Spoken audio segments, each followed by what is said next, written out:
grabar la clase. Volvemos a grabar la clase. Bueno, va a ser un poquito, al principio nos va a costar un poco, pero bueno, es la forma como podemos seguir adelante. Muchas veces las formas ideales no existen, está lo que tenemos. Bueno, voy a tratar de seguir compartiendo y ahora continuar entonces con esta situación en la que yo tenía un ácido fuerte. Me están escuchando, ¿no?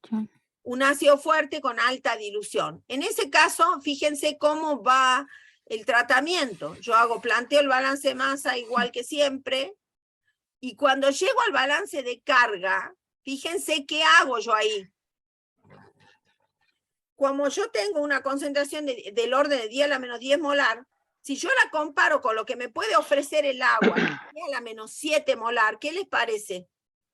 La diferencia en orden de concentraciones, ¿qué me indica? Vamos a las preguntas. ¿Qué me indica?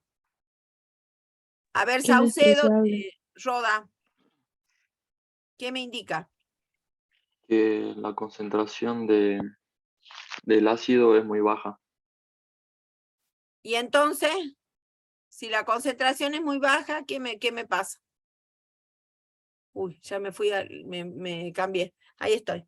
Si la concentración es muy bajita, la concentración de iones cloruro. Puedo despreciar la concentración de iones cloruro. Exactamente, y en el caso de la base, la concentración de iones sodio. Entonces, fíjense ustedes, en ese caso, yo directamente, ¿qué es básicamente lo que estoy diciendo? Que el aporte del agua es mucho más significativo que el ácido, o en este caso, de la base. Y ya me queda un pH neutro.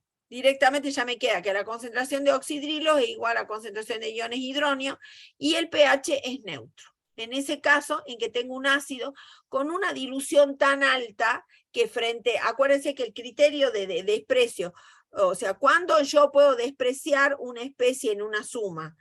Cuando la concentración de esa especie con respecto a la otra difieren en por lo menos 10 a la menos 3, o lo mismo 1000 veces, que una sea 1000 veces menor que la otra. Entonces, ese es un criterio que yo tomo para despreciar. Que en el caso de la doctora Martín, en su apunte, que es muy bueno por otra parte, el criterio que toma es 1 por 10 a la menos 2, o 100 veces menor. ¿Mm? Bien, ¿está claro? ¿Hay alguna pregunta? Hay problemas de la guía, acuérdense, en la guía hay problemas de todo esto, de ácidos de alta dilución, de mediana dilución, de bases o ácidos de alta mediana dilución, de grados de disociación, de comparación de grados de disociación. De todo hay un ejemplito, de todo, ¿sí? Para que lo vayan barriendo, ¿sí? Fíjense acá, no sé por qué se me metió esto. Acá, por ejemplo, ¿estamos compartiendo? ¿Estamos compartiendo? Sí, profe. Bueno, entonces fíjense aquí, bueno, acá está el enfoque, perdón. Acá es el ácido base débil que hicimos recién. Y acá, fíjense, es un tratamiento de ácido débil y base débil de una concentración pequeña, 10 a la menos 3 molar, 10 a la menos 3 molar.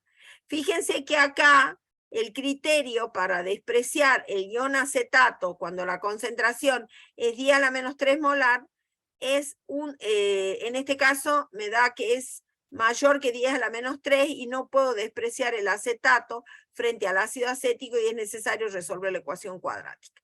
Lo mismo pasa para el ácido débil, para la base débil, perdón. Bien. Veamos el caso de ácidos débiles polipróticos. ¿Cuáles son los ácidos débiles? Vamos nombrando. El primero, ¿cómo se nombra? A ver, Gómez Daniela, ¿cómo nombramos el primer ejemplo de ácido poliprótico? ¿Cómo se llama este ácido? Gómez Daniela. Ácido sulfídrico. Ácido sulfídrico, muy bien, Gómez. El que sigue. A ver, ¿quién más vamos a preguntar? Ácido carbónico. A ver. ¿Cómo? Ácido carbónico. ¿Quién es la que habló? Sarabia, profe. ¿Quién? Sarabia. No te escucho, perdón, está deformada Sarabia. Sarabia, bien. Bueno, ahora, Nahuel Tolaba, ¿qué otro, cómo se llama el otro ejemplo? Ácido fosfórico. Bien, ácido fosfórico o, ¿cómo le diríamos correctamente? Ortofosfórico. Ortofosfórico le diríamos correctamente. Bueno, ¿dónde está? Acá está. Shale, bien. Entonces sería el ortofosfórico. Bueno, fíjense, vamos a tomar un ácido hipotético diprótico, H2A, esa va a ser la fórmula. Tengo una primera disociación, una segunda disociación, que están expresados en una K sub A1 y una K sub A2. Para ácidos inorgánicos siempre se va a cumplir esto. Para ácidos inorgánicos.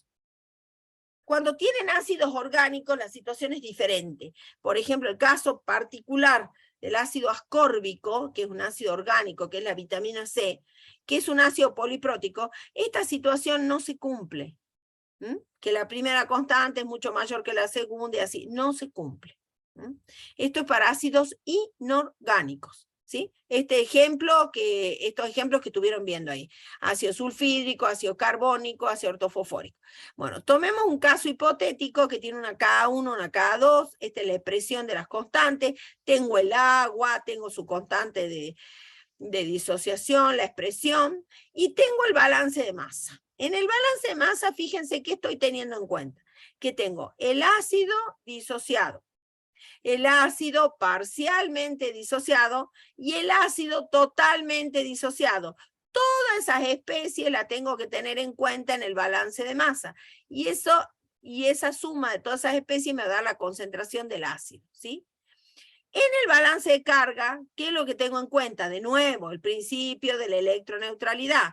¿Qué especies iónicas tengo? El oxidrilo, el ionhidronio, la parte totalmente disociada del ácido, la parte parcialmente disociada del ácido. Todo esto son cargas, son iones negativos y tengo un solo ion positivo, ¿sí? Y esa concentración del ion positivo va a ser igual a la suma de todos los iones positivos, teniendo en cuenta que es oxidrilos más el anión proveniente de la disociación parcial, de la primera disociación del ácido, más 2 veces la concentración de la especie totalmente disociada del ácido. ¿Por qué coloco 2 acá? ¿Alguien se acuerda de alguien que ya haya cursado? O puede ser, a ver, Colodro, no, Colodro, bueno, no, mejor vamos a preguntarle a Vanina Cruz. ¿Por qué un 2 acá? Este factor 2, ¿por qué lo coloco yo ahí, Cruz? Por igualación de cargas, digamos, porque yo tengo que son ay, ¿cómo era? Porque la segunda disociación tiene como carga 2 negativa, entonces se debe agregar también la cantidad, los moles de carga que aporta también el balance de cargas. Está bien, Vanina. Yo creo que lo que está queriendo, lo que está diciendo ella está correcto. Quiere decir, lo que dice Vanina es que justamente si este anión tiene 2 cargas negativas, por ejemplo, podría ser el anión sulfuro, el anión fosfatoácido, el anión carbonato, esos casos, ¿qué pasa? Por cada mol de anión carbonato aporta 2 moles de carga. Y yo acá en el balance de carga cuento cargas. Estoy contando cargas. Obviamente, la cantidad de cargas que me aportan están en relación a la concentración. Pero si un anión tiene más de una carga negativa, como dijo Vanina, en el balance tengo que tener en cuenta eso. Que un mol de carbonato o cualquier anión con divalente, con 2 cargas negativas, me va a aportar el doble de cargas negativas. Entonces, eso es ese factor que está puesto acá. Que esa es una cuestión que tienen que tener en cuenta, ¿sí? Para el balance de carga. Nuevamente, como tenemos una concentración vamos a considerar que tenemos una concentración de ácido mayor que 10 a la menos 5, la concentración de oxidrilo es mucho menor que la concentración de iones hidronio, y podemos despreciar acá la concentración de oxidrilo. Primer desprecio, primer criterio. Luego, el segundo criterio tiene que ver con esto de que la K-A1 es mucho mayor que la K-A2. Entonces, si la K-A1 es mayor que la K-A2, y además son equilibrios que son dependientes entre sí, no independientes. Al decir que no son independientes, la primera disociación y la segunda, lo que estoy diciendo básicamente es que yo, para calcular la concentración de protones de este ácido, no puedo decir, sumo la primera disociación y después más la segunda disociación. No puedo hacer eso, de ninguna manera. ¿Y por qué? Porque al no ser independiente, sino dependiente, como la primera disociación es muy grande y libera iones hidronio, como la segunda, ahí tenemos el caso del efecto, el primer caso de efecto de ion común, en que entonces la primera disociación influye sobre la segunda, aumentando la concentración de iones hidronio, y por el principio de Le Chatelier, cuando un equilibrio es alterado por aumento de un producto, el equilibrio reacciona desplazándose hacia los reactivos. Por lo tanto, quiere decir que la primera disociación va a reprimir la segunda disociación. Y entonces la primera disociación va a ser la que a mí me controle el pH de la solución. Esa va a ser la que me defina y determine cuál va a ser el pH de la solución, lo que me facilita un montón las cosas, porque me dice que si la primera disociación es despreciable, yo puedo despreciar en balance de masa la concentración de la parte totalmente disociada del ácido, tanto en balance de masa como en balance de carga. Y ya me queda todo sencillo, porque al poder despreciar esas dos especies en el balance de carga, directamente me queda que la concentración de iones hidronio es igual a la parte parcialmente al anión, al producto de la disociación parcial del ácido. Y lo trato como si fuera un ácido monoprótico. Independientemente que sea un ácido triprótico, tetraprótico, no me importa. La primera disociación es la que me marca el pH. Y yo lo trato como un ácido monoprótico. Ese es criterio. Ese criterio me simplifica enormemente el tratamiento. Porque al tratarlo como ácido, como cualquier ácido débil, monoprótico, vale todo lo que analizamos para ácidos débiles anteriormente. Todo lo que aplicábamos. ¿Ah? Entonces, trabajamos con la primera constante ácida, todos felices y contentos. ¿Ah? Sencillito. Por esto este enfoque es tan importante, porque simplifica, no complica. O sea, y me permite hacer un tratamiento no mecánico del sistema químico, sino que el tratamiento es criterioso, es pensado, y me permite resolver más rápidamente todas las ecuaciones. Profe, disculpe. Bien, vamos, pregunta. Eso. Yo no entendí muy bien ¿Quién es este usted? criterio. Rodríguez del Olmo. Bien, cuéntame. Yo no entendí muy bien, ¿este criterio aplica solamente para ácidos débiles polipróticos? Exactamente, para ácidos débiles, porque son los que tienen, exacto, tienes razón. ¿Por qué? Porque son los que tienen constante de equilibrio. Pues yo tuviera un ácido fuerte. Claro. Si yo tuviera un ácido fuerte, ya no corre ninguna constante de equilibrio. Sabemos que las constantes tienden a infinito. Claro. La ¿Y pregunta hay algún sí, ácido, sí. hay algún ácido débil poliprótico en el que no aplique este criterio? No, si es ácido inorgánico.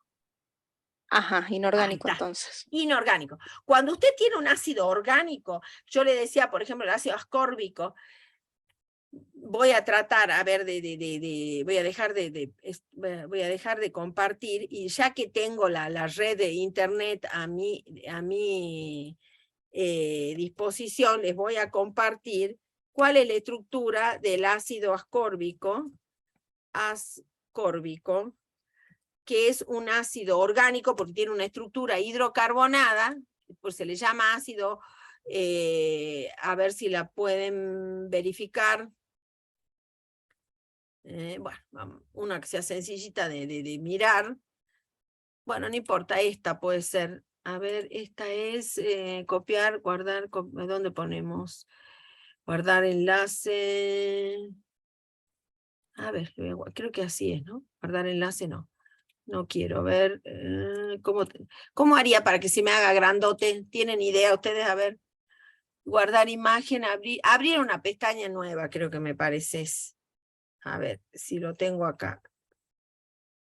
No, no se me abre. Bueno, no me acuerdo. Profe, esa del ácido ascórbico no es la que está en las primeras páginas de su Power, de esta tabla de ácido. Tenés razón. Mira qué tonta. Bueno, voy a volver a la sala. Voy a volver a la sala y voy a compartir, creo que está, ya me había olvidado. Voy a tratar de ver dónde estaba eso inicialmente, creo que estaba acá. Bueno, acá, por ejemplo, fíjense una cosita interesante. Este ácido ascórbico, si lo miran, fíjense acá, tengo un ácido poliprótico, tengo un hidrógeno, un hidroxígeno, otro hidrógeno, un hidroxígeno, otro hidrógeno. Tengo un ácido triprótico, pero acá no vale lo que analizamos para ácidos inorgánicos. No vale. En este caso, las constantes de disociación de los ácidos no difieren tanto, son muy parecidas. Entonces, al ser muy parecida la primera constante de la segunda, entonces es muy difícil realmente un tratamiento como el que hicimos para ácidos inorgánicos. Acá no vale eso. Voy a tener que hacer otro tratamiento. Pero como nosotros estamos en inorgánica, digamos, por este año nos vamos a salvar. Nos vamos a salvar del tratamiento de los ácidos orgánicos, que tienen su propio tratamiento, para calcular el pH en ese caso. Bueno, acá tenemos el ácido, ¿ves? Aquí hay un ejemplito del ácido sulfídrico, que es el primer ejemplo que yo les di, que tiene 2 disociaciones, y el balance de carga, como yo les planteaba en el caso del balance de carga de este ácido sulfídrico, fíjense cómo aquí me queda el sulfuro, que es la parte totalmente disociada del ácido, también afectada del factor 2. ¿Sí? Bien. Si no hay más preguntas, continuamos con hidrólisis, que esa es una parte muy importante para ustedes. ¿Qué es el caso de las sales? Resulta que ustedes, y esto vale la explicación, ustedes formulaban, ¿no es cierto?, sales ácidas, básicas y neutras. ¿Ustedes a qué le llamaban sales ácidas, básicas y neutras? ¿Mm? En un momento, ¿a qué le llaman ustedes? A ver qué pasó.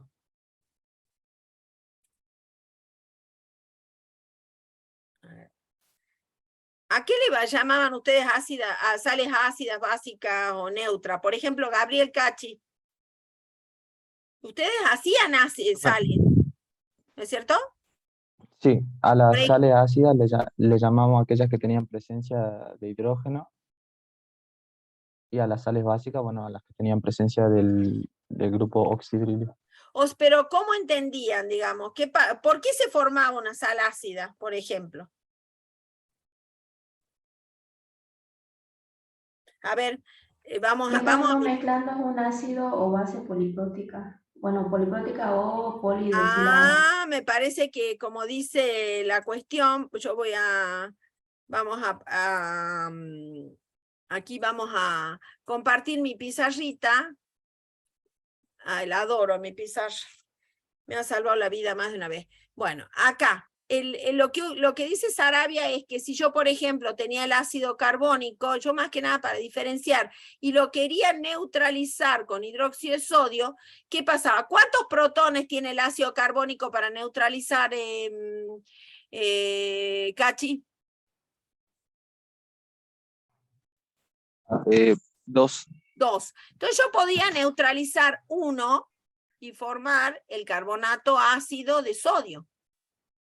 O sea que el hecho de que se forme una sal ácida significaba que el ácido generalmente tenía más de un protón para neutralizar, y entonces neutralizaba 1 en una etapa y podría neutralizar el otro en la segunda etapa. Perfectamente. y obtener ya una sal que no le llamábamos ácida.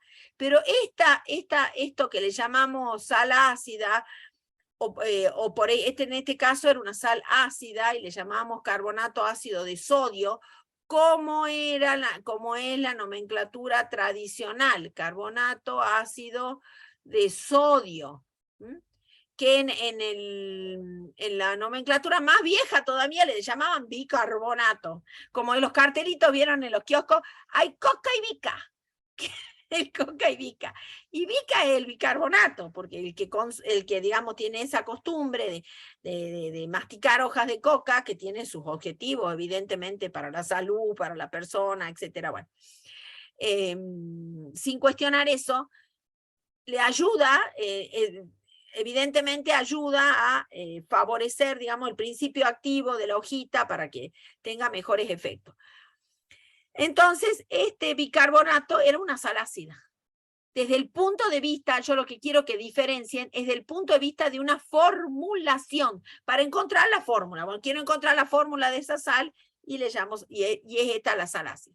Y en el caso de las sales básicas, había un ejemplito bastante sencillo, que era la neutralización del hidróxido de magnesio. Ahora, como es un hidróxido, lo neutralizo con ácido clorhídrico, y el hidróxido de magnesio tiene 2 oxidrilos para neutralizar. 2. Entonces puede neutralizar solo 1 y formar el cloruro básico de magnesio. Todo desde el punto de vista de la formación de compuestos. ¿Está claro? Desde el punto de vista de la formación de compuestos, para entregar una fórmula bien hecha, bien escrita, yo tenía en cuenta esta situación. No todos los ácidos, evidentemente, pueden formar sales ácidas, no todas las bases pueden formar sales básicas, ¿no? En cuanto a la formulación. Perfecto. Vamos a dejar de compartir. Stop share. Y vuelvo a la sala. Ahora, cuando yo hablo de hidrólisis, vamos a plantear otra cuestión distinta a esa. Yo ahora, lo que yo analizo cuando hablo de sales neutras, ácidas y básicas, yo hablo desde el punto de vista de que las soluciones tengan un pH determinado. Porque resulta que yo, cuando disuelvo el cloruro de sodio en agua, me da pH 7. Si el agua destilada está bien, está perfecta, está pura, bien destilada, ya vamos a ver que con el tiempo el agua destilada empieza a incorporar dióxido de carbono del ambiente, porque como respiramos, está el dióxido de carbono en el ambiente como gas, empieza a incorporar dióxido de carbono. ¿Y qué pasa cuando incorpora dióxido de carbono el agua? ¿Qué pasará? ¿Qué podría pasar? Vamos a ver, a quién no le pregunté, Anaí Morales, ¿qué pasaría, Anaí? Si el dióxido de carbono se empieza a incorporar al agua. Se hace más básico. Más básico. ¿Por qué, Anaí? ¿Por qué? Vos me decís que es básico. ¿Por qué? Perdón, pH ácido, digamos. Ah, ¿y por qué pH ácido, Anaí? Porque ¿Qué característica tiene el dióxido de carbono? por la forma del ácido carbónico. Se va, claro, porque dióxido de carbono más agua, ¿qué te va a dar? Ácido carbónico. Ácido carbónico. El ácido carbónico, por más débil que sea, te va a dar, se va a disociar y te va a dar protones. Y entonces Sí. el ácido, ¿cómo? Entonces, ¿qué va a pasar? Con el tiempo, si el agua destilada está mucho tiempo ahí, como nos pasó en la época de la pandemia, que no la usamos porque no podíamos hacer laboratorio, se empezó ¿a qué? A acidificar con el tiempo. Entonces, siempre que tenemos que tener en cuenta cuando usamos agua destilada, que sea reciente. No, el agua destilada tiene que destilarse y usarse. No que se quede demasiado tiempo porque empieza a pasar eso, que ya el agua con la que yo preparo la sal ya está ácida. Entonces, si el agua está bien, el agua destilada está recién destilada, está bien, tiene un pH 7, el cloruro de sodio, la solución de cloruro de sodio me da pH 7. En el caso del cloruro de amonio, cuando la disuelvo en agua, preparo la solución, mido el pH, me da pH 5. Me da pH ácido. El cloruro de amonio me da pH ácido, entonces está considerada sal ácida. Y cuando yo disuelvo el acetato de sodio, que es producto de la forma, es una sal, el acetato de sodio, una sal del ácido acético, yo mido el pH de esa solución y me da básico. Entonces, esta clasificación está dada por el pH de la solución en la que está la sal. Y hay que justificarlo. Hay que justificarlo. Por lo tanto, vamos a analizar qué pasa con esa sal que está dando un pH determinado, que puede ser neutro, ácido o básico. Eso es en una medida experimental y eso hay que justificar con ecuaciones, con teorías, con todo hay que justificarlo. Entonces es muy importante para poder entender esto, disociar la sal. Siempre vamos a tratar de trabajar con sales solubles, ¿no? Todavía no vamos a entrar en equilibrio de precipitación, muy pronto vamos a entrar a trabajar también con equilibrio de precipitación y lo que se hace, como tengo tanto para dar, voy dando pastillitas de equilibrio de precipitación hasta que la desarrollo completo el tema. En este caso vamos a tratar sales totalmente solubles, o sea, como por ejemplo cuando preparaban hidróxido de sodio en el laboratorio que se disolvía rápidamente. Bueno, el hidróxido de sodio es una base, perdón. Pero, por ejemplo, cuando preparaban cloruro de sodio, que se disolvía rápidamente, sales muy solubles, ¿sí? La vamos a identificar su procedencia. La identificación de dónde proviene este anión de la sal, de dónde proviene este catión de la sal, ¿bien? De acuerdo a eso, yo voy a determinar lo que se llama la hidrólisis, o sea, la reacción del catión o el anión con el agua, ¿sí? Y luego vamos a plantear el equilibrio y vamos a aplicar el método general para calcular el pH. Entonces, ¿cuáles van a ser nuestro marco teórico? Decir que sí, vamos a ver estos ejemplos. Cloruro de sodio, acá tengo el cloruro de sodio totalmente disociado, ¿sí? El cloruro proviene de un ácido fuerte. Y el sodio proviene de una base fuerte. Y según el principio de Bronsted-Lowry, dice que cuando un anión que proviene de un ácido fuerte no sufre hidrólisis, no se comporta ni como ácido ni como base. Eso dice Bronsted-Lowry. Si el anión o el catión provienen de electrolitos fuertes, no sufren reacción con el agua, no se comportan como ácidos o bases en solución acuosa. Pero si el anión, veamos acá, si el anión, por ejemplo, o el catión, vamos a ver, el cloruro de amonio, el cloruro proviene de un ácido fuerte, pero el catión proviene de una base débil, entonces, según el principio o la teoría de Bronsted-Lowry, si un catión proviene de una base débil, va a comportarse como base en solución, perdón, si un catión en este caso proviene de una base débil, se va a comportar como un ácido en solución acuosa. Sí va a sufrir hidrólisis. Sí va a sufrir hidrólisis. Y esa hidrólisis va a ser un equilibrio, bueno, ahora se está volviendo a... dentro de 10 minutos se nos corta de vuelta hasta que hagamos los 10. Bueno.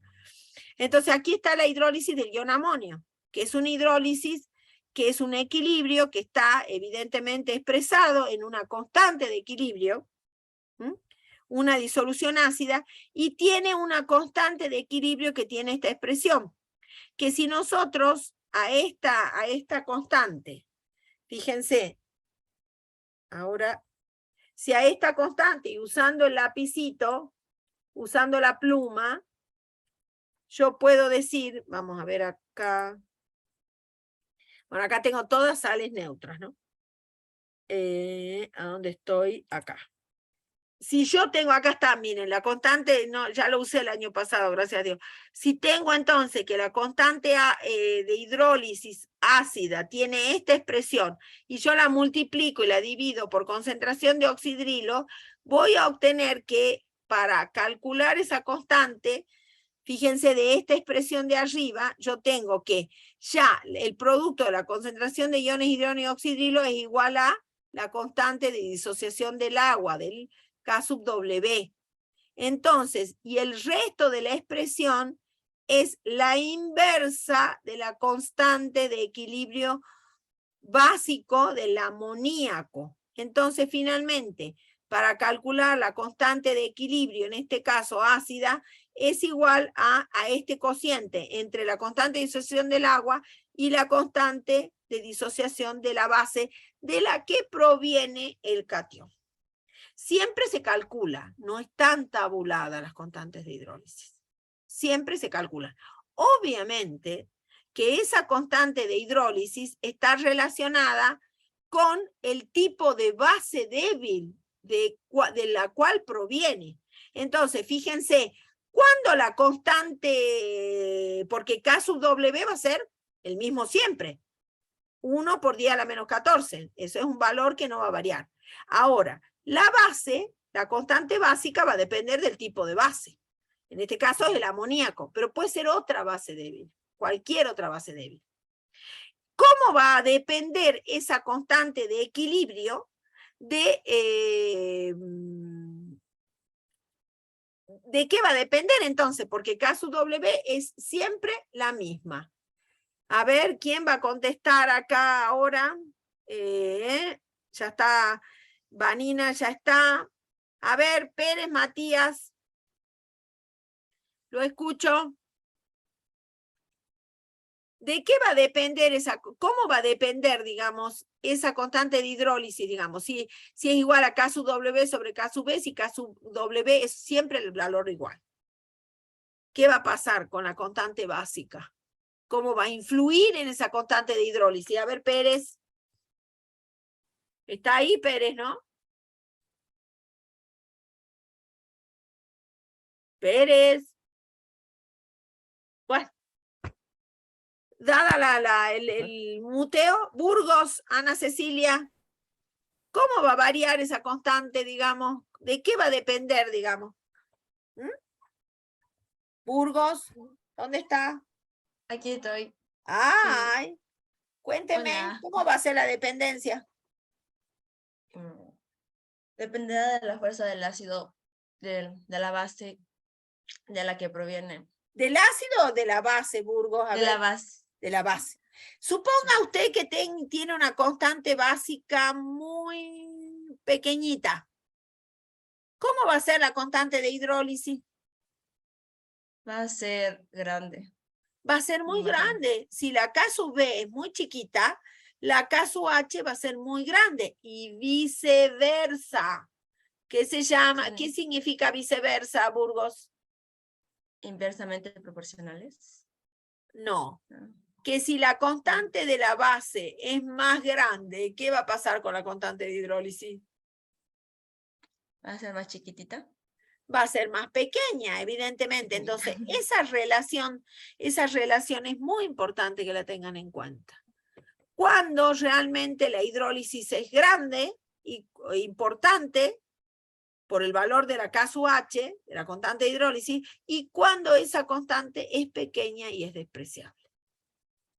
Es muy importante que tengan en cuenta algo que siempre cometen errores ustedes. Un error muy frecuente en ustedes es el siguiente. Vamos a parar un poquito de compartir y vamos a ir a nuestra pizarra, nuestra querida pizarra. Cuando yo tengo acá, fíjense ustedes, supongamos que tengo amoníaco, una base débil, que ustedes saben que se comporta como tal, ¿no es cierto? Y ocurre este equilibrio, que está expresado en una constante básica, ¿sí? Y acá se está formando ion amonio, pero el ion amonio obviamente está comprometido con un equilibrio que es pequeño, porque la constante de K sub B anda siempre en 10 a la menos 5. Una constante de equilibrio realmente, perdón, 10 a la menos 5, pequeña realmente, o sea que generalmente es poco la cantidad de amonio que se pueda obtener de la disociación de este equilibrio, porque es una base débil. Entonces, no se les ocurra, cuando tienen solo la base débil, solita, tengo solución de amoníaco y no tengo más nada, ni se les ocurra considerar en este caso esto. Esta hidrólisis acá ya no tiene el menor influencia ni significación, porque ya es poco el amoníaco que tienen, muy poquito, porque está poco disociada la base, es muy poco lo que puede influenciar esta hidrólisis, generada por el amonio que se forma de la disociación de una base débil. Esta hidrólisis ya no tiene significado. Es distinto si ustedes tienen cloruro de amonio. Por ejemplo, como estaba diciendo recién, supongamos, qué sé yo, no sé, 1 molar. Como saben que está totalmente disociado, saben perfectamente que la concentración de ion amonio, la concentración de ion amonio es 1 molar. Entonces acá tengo una cantidad importante de ion amonio como para que me importe analizar y verificar cuánto se disoció y cuántos protones me entrega a la solución. ¿Está claro? Entonces, la hidrólisis es importante cuando está como sal, cuando la hidrólisis de ion amonio, no cuando es producto de una disociación parcial del amoníaco. Ahí la hidrólisis no tiene peso ni significación. O sea, no la tengan en cuenta para nada porque se van a meter en una berenjena de cosas que no van a poder resolver. Y directamente porque no tiene sentido hacerlo tampoco. No tiene sentido hacerlo.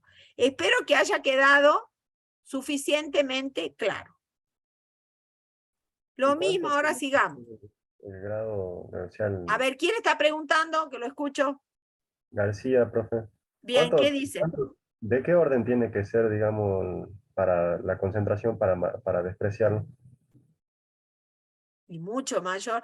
Mire, por ejemplo, recién nosotros veíamos, a ver, yo le voy a explicar acá un ejemplito que teníamos de una base débil. Acá tengo un ácido y una base débil, ¿no? Fíjense, acá, por ejemplo, bueno, acá no está hecho el cálculo, pero suponga que acá tiene una base débil solita, la base débil sola, ¿no? Usted aquí calculó la concentración de oxidrilos, a ver si lo podemos calcular usando la plumita. ¿A dónde se fue? Acá está la base débil, no, base débil quiero yo. Base débil. Usando la pluma, vamos a escribir. Supongamos, a ver dónde está acá, la concentración de oxidrilos acá es igual a. Este es 1, bueno, le puse 1,75 por 10 a la menos 5. Suponga, la concentración es 0,1 molar. ¿Cuánto te da de concentración de oxidrilos ahí, García? A ver, haga el cálculo. Ahora lo calculo, profe. Por favor.